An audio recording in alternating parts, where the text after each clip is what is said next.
بسم اللہ الرحمن الرحیم۔ ڈیئر کینڈیڈیٹس، لیکچرر اسلامیات کے حوالے سے قبل ازیں ہم عہد خلافت راشدہ کے بارے میں تفصیل سے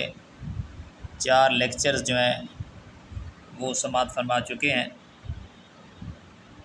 تو آج اس لیکچر میں ہم خلافت بنی امیہ کے بارے میں جانیں گے، جو 41 ہجری سے شروع ہوئی اور 132 ہجری تک جاری رہی۔ تو تقریباً 90 سال بنی امیہ کے ہاتھوں میں اقتدار رہا ہے، جس میں 14 جو خلفاء ہیں انہوں نے حکومت کی، اور ان کا جو عروج تھا وہ 41 ہجری سے 101 ہجری تک رہا ہے، اور بعد ازاں 102 سے 132 ہجری میں ان کا دور زوال ہے، اور 132 ہجری میں آخرکار ان کی خلافت ان کے آخری خلیفہ مروان الحمار کے قتل کے ساتھ ہی ختم ہو گئی۔ تو یہ دور شروع ہوا تھا حضرت امیر معاویہ رضی اللہ تعالیٰ عنہ کے دور خلافت کے ساتھ، کہ جب 41 ہجری میں سلسلہ خلفائے راشدین کی آخری کڑی حضرت امام حسن علیہ الصلاۃ والسلام نے مسلمانوں کے درمیان قتال کو ختم کرنے کے لیے اور مسلمانوں کے خون کو بچانے کے لیے حضرت امیر معاویہ رضی اللہ تعالیٰ عنہ کے ہاتھ پہ بیعت کر لی تھی، اور زمام خلافت حضرت امیر معاویہ رضی اللہ تعالیٰ عنہ کو سپرد کر دی تھی، جسے عام الجماعت کے نام سے بھی تعبیر کیا جاتا ہے۔ تو پہلا جو دور ہے خلافت بنی امیہ میں، وہ حضرت امیر معاویہ رضی اللہ تعالیٰ عنہ کا دور ہے، جو 41 ہجری سے 60 ہجری تک رہا۔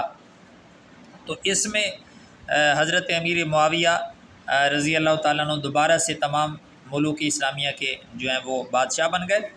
تو فوج کے 2 حصے کیے انہوں نے، شتائیہ اور صیفہ۔ شتائیہ وہ فوج تھی جو موسم سرما میں جہاد کرتی تھی، اور صیفہ وہ فوج تھی جو موسم گرما میں جو ہے وہ جہاد کیا کرتی تھی۔ اسی طرح باہری فوج کی بھی بڑے پیمانے پہ تشکیل کی گئی، اگرچہ یہ کام حضرت عثمان غنی رضی اللہ تعالیٰ عنہ کے دور سے ہی حضرت امیر معاویہ رضی اللہ تعالیٰ عنہ نے شروع کر دیا تھا۔ تو اس دور حکومت میں باہری فوج کی نئے سرے سے تشکیل کی گئی، اور آپ کے دور میں تقریباً 1700 جو بحری جہاز ہیں وہ مزید بنائے گئے۔ اسی طرح دیوان خاتم جو ہے وہ قائم کیا گیا، اور اس میں سرکاری احکامات کی جو نقول ہیں وہ رکھی جاتی تھیں۔ نہریں جو ہیں وہ بنوائی گئیں، جیسا کہ نہر ماکل جو کہ نامکمل تھی، حضرت عمر رضی اللہ تعالیٰ عنہ کے دور سے اس کو مکمل کیا گیا۔ شام کا ایک اجڑا ہوا شہر مراش تھا، اسے دوبارہ آباد کیا گیا۔ کیروان نامی شہر وہ بھی حضرت امیر معاویہ رضی اللہ تعالیٰ عنہ کے دور میں حضرت عقبہ کے ہاتھ میں اس کی بنا رکھی گئی۔ اسی طرح بصرہ میں جو حضرت امیر معاویہ رضی اللہ تعالیٰ عنہ کے گورنر تھے زیاد بن ابی سفیان، انہوں نے بصرہ کی جامع مسجد جو ہے وہ بنوائی۔ تو یہ حضرت امیر معاویہ رضی اللہ تعالیٰ عنہ کا دور ہے، جو 41 ہجری سے 60 ہجری تک جو ہے وہ جاری رہا ہے۔ اور اس کے بعد پھر یزید اول بن معاویہ رضی اللہ تعالیٰ عنہ کا دور ہے،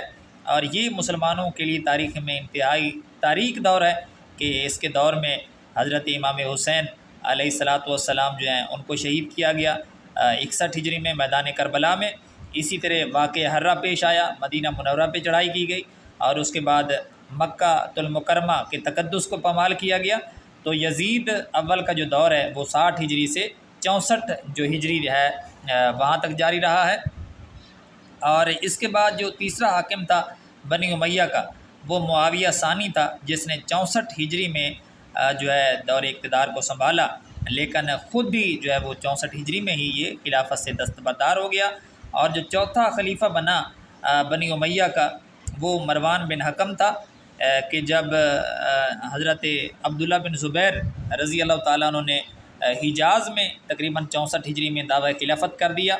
اور حجاز سے بنی امیہ فرار ہو کے یہاں شام میں آ گئے، تو شام میں انہوں نے پھر مروان بن حکم کو اپنا خلیفہ جو ہے وہ نامینیٹ کیا۔ تو اس نے پہلے شام اور مصر پہ اپنے قبضے کو مستحکم کیا۔ اسی طرح مرج راحت کی جو جنگ ہے اسی دور میں شام کے اندر ہوئی تھی، جس میں قبیلہ قیس نے جو حضرت عبداللہ بن زبیر رضی اللہ تعالیٰ عنہ کے حمایتی تھے ان کو اس نے شکست دے کے شام پہ مضبوط اپنا جو ہے قبضہ جو کیا۔ تو 65 ہجری میں اس کی بیوی نے ہی قتل کر دیا۔ تو 5واں جو حکمران تھا بنی امیہ کا، وہ عبد الملک بن مروان تھا، جس نے 65 ہجری سے 86 ہجری تک حکومت کی ہے اور 39 سال کی عمر میں یہ خلیفہ بنا۔ اور اسی کے دور میں ہی 73 ہجری میں حجاج بن یوسف نے اس کی طرف سے مکہ مکرمہ کا محاصرہ کیا اور وہاں پہ حضرت عبداللہ بن زبیر رضی اللہ تعالیٰ عنہ کو شہید کیا۔ اسی حجاج ظالم نے پھر حضرت عبداللہ بن عمر رضی اللہ تعالیٰ عنہ کو شہید کیا۔ تو یہ عبد الملک بن مروان کا دور ہے۔ لیکن اسی دور میں یہ بھی ہے کہ عربی زبان کو دفتری زبان قرار دیا گیا، عربی رسم الخط کی جو ہے وہ اصلاح کی گئی، اسلامی سکے بنائے گئے، ان پہ قل هو اللہ احد لکھا گیا، کوفہ میں، دمشق میں ٹکسال قائم کیے گئے، واسط کا جو شہر ہے وہ بھی عبد الملک بن مروان کے دور میں آباد کیا گیا۔ اور اس کے بعد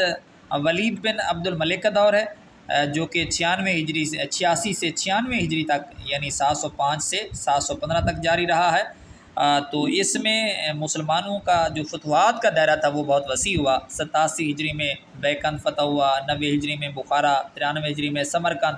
اسی طرح طارق بن زیاد نے جو ہے فتح اندلس کا آغاز کر دیا، اور اسی طرح اسی دور میں سندھ کو بھی محمد بن قاسم نے فتح کیا، اور اسی طرح 88 ہجری میں مسجد نبوی جو ہے اس کی جو ہے وہ توسیع کی گئی، جامع مسجد دمشق جو ہے وہ بنائی گئی۔ تو یہ جو دور ہے ولید بن عبد الملک کا دور ہے۔ اور اسی دور میں قتیبہ بن مسلم جو ہیں، جو مسلمانوں کے کمانڈر تھے، وہ چین تک جا پہنچے۔ تو اس کے بعد پھر 7واں جو خلیفہ بنا بنی امیہ کا وہ سلیمان بن عبد الملک تھا، اور اس نے 97 ہجری سے 99 ہجری تک جو ہے وہ حکومت کی ہے۔ اور اسی دور میں مسلمانوں نے قسطنطنیہ فتح کرنے کی بھی کوشش کی لیکن کامیاب نہ ہو سکے۔ لیکن سلیمان نے جو اپنے بعد جسے خلیفہ نامزد کیا اسے بھی تاریخ خلیفہ راشد کہتی ہے، اور وہ حضرت عمر بن عبدالعزیز ہیں، اور اسی وجہ سے سلیمان کو مفتاح الخیر کے لقب سے بھی یاد کیا جاتا ہے۔ تو پھر حضرت عمر بن عبدالعزیز نے 99 سے 101 ہجری تک جو ہے وہ حکومت کی ہے، اور یہ انتہائی عادلانہ دور تھا، انتہائی منصفانہ دور تھا، اور اس نے خلافت راشدہ کی جو یاد ہے وہ تازہ کر دی۔ جس طرح کے پچھلے 50-60 سالوں سے مسلمان بڑے مقہور تھے، بڑے مجبور تھے، اور رہ کے خلافت راشدہ کو یاد کرتے تھے، تو حضرت عمر بن عبدالعزیز کا جو دور تھا اس نے دوبارہ سے مسلمانوں کو خلافت راشدہ کی یاد کرا دی، اور تمام جو گورنر ظالم تھے جو عوام پہ ظلم و ستم کرتے تھے، حضرت عمر بن عبدالعزیز نے ان کو جو ہے عہدوں سے ہٹا دیا، جیسے کہ یزید بن محلب کا بھی ان میں نام آتا ہے۔ تو پھر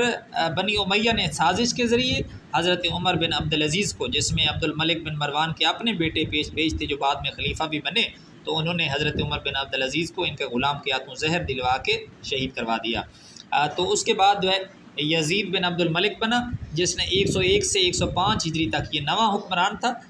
بنی امیہ کا، اور اس کے دور میں یزید بن محلب نے بغاوت کی، اور اس کے بعد یزید بن عبد الملک کے بعد ہشام بن عبد الملک جو ہے اس نے زمام اقتدار کو سنبھالا۔ تو اس نے 105 سے 125 ہجری تک جو ہے حکومت کی ہے۔ اسی دور میں کونیہ فتح ہوا، 108 ہجری میں مسلمہ نے کیساریہ کو فتح کیا، لیکن اسی دور میں عباسی دعوت بھی جو ہے وہ بڑی مستحکم ہو گئی، اور عباسی جو ہے وہ بنی امیہ کے اقتدار کو ختم کرنے کے لیے کمر بستہ ہو گئے۔ اور سلیمان بن عبد الملک کے دور میں ہی حضرت محمد بن علی عباسی ان کو شہید کیا گیا، اور اسی طرح شام میں جو ہے رصافہ کا شہر قائم کیا گیا، سندھ میں منصورہ کا جو شہر ہے وہ، اور حضرت امام زہری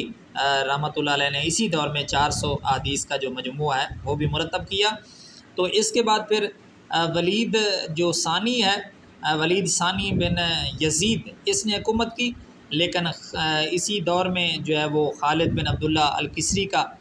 قتل کیا گیا۔ تو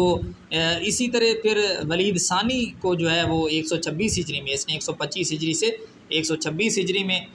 جو ہے یہ بھی بہت ظالم حکمران تھا، 126 ہجری میں اس کے خلاف بغاوت پھیلی اور اسے قتل کر دیا گیا۔ حمص اور دمشق کے درمیان قلعہ نجرا اس کو کہتے ہیں، اس مقام پہ ولید بن عبد الملک کو قتل کر دیا گیا۔ تو اس کے بعد یزید ثالث بن ولید اول 126 ہجری میں جو ہے اس نے زمام اقتدار کو سنبھالا، تو اسے یزید الناقص بھی کہا جاتا ہے، چونکہ اس نے جو افواج کی جو تنخواہیں تھیں ان میں بہت کمی کر دی تھی۔ تو اس کے بعد پھر یزید ثالث کے بعد یہ فوت ہو گیا، تو اس کے بعد پھر ابراہیم جو اس کا بھائی تھا اس نے زمام اقتدار کو سنبھالا، اور اس نے 126 سے 127 ہجری جو میں ہے حکومت کی ہے، اور اس کی حکومت کا خاتمہ جو ہے مروان بن محمد نے کر دیا۔ تو یہ آخری حکمران جو تھا جسے مروان ثانی کہتے ہیں، مروان ثانی بن محمد بن عبد الملک، تو اس نے 127 ہجری سے 132 ہجری تک حکومت کی ہے، اور اس نے حران کو جو ہے اپنا دارالخلافہ جو ہے وہ قرار دیا تھا۔ تو اسی دور میں حضرت جعفر رضی اللہ تعالیٰ عنہ کے پوتے حضرت عبداللہ بن معاویہ نے جو ہے حکومت باغیانہ، کیونکہ ظالمانہ حکومت تھی، اس کے خلاف جو ہے علم جہاد بلند کیا اور شہادت پائی۔ تو 132 ہجری میں پھر عباسیوں نے جو ہے جنگ یعوب جسے کہتے ہیں، اس میں مروان ثانی کو شکست دی اور مصر تک ان کا پیچھا کیا، اور مصر میں جا کے اسے قتل کر دیا۔ تو اس طرح بنی امیہ کا دور جو 41 ہجری سے شروع ہوا تھا، دور ملوکیت، دور جو ہے 132 ہجری میں آخر کار وہ ختم ہو گیا، اور اس کے بعد پھر خلفائے بنی عباس کا جو دور ہے وہ شروع ہو گیا۔